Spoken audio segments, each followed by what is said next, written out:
негативные факторы, которые присутствуют в обществе и могут сломать вашу жизнь, жизнь вашей семьи.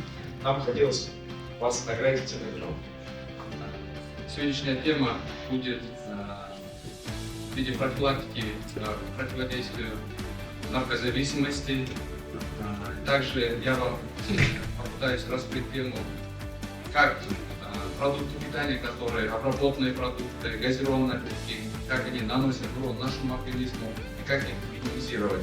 Также я вам объясню иммунную систему, лимфатическую систему, как она связана с таким образом жизни и спортом.